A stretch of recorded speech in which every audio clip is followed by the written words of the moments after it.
Champions league football বেনফিকার বিপক্ষে ৯ গোলের thriller জিতে এক ম্যাচ হাতে রেখেই উয়েফা চ্যাম্পিয়ন্স লিগের শেষ ষোলোয় উঠেছে বার্সেলোনার প্রতিপক্ষের মাঠে অবিশ্বাস্য প্রত্যাবর্তনের কাতালান জায়ান্টদের জয় ৫-৪ ব্যবধানে। রবার্ট লেভানদোভস্কি ও রাফিনিয়া জোড়া গোল করে অবদান রাখেন।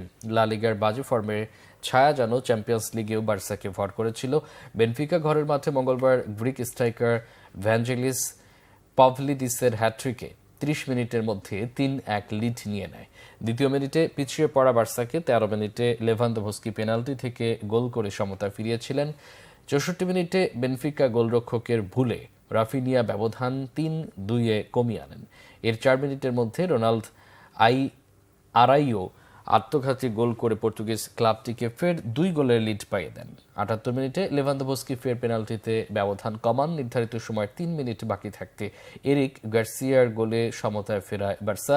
আর যোগ করার সময় ৬০ মিনিটে রাফিনিয়া ফের গোল করে জয়ের উল্লাসে মাতান অতিথি শিবির। হারে আসর শুরু করা বার্সা টানা ষষ্ঠ জয়ে ১৮ পয়েন্ট নিয়ে ২ থেকে দ্বিতীয় রাউন্ডে খেলা নিশ্চিত করল। ৩৬ দলের লড়াইয়ে লিভারপুল টানা সপ্তম জয়ে পূর্ণ ২১ পয়েন্ট নিয়ে শীর্ষস্থান ধরে রেখেছে।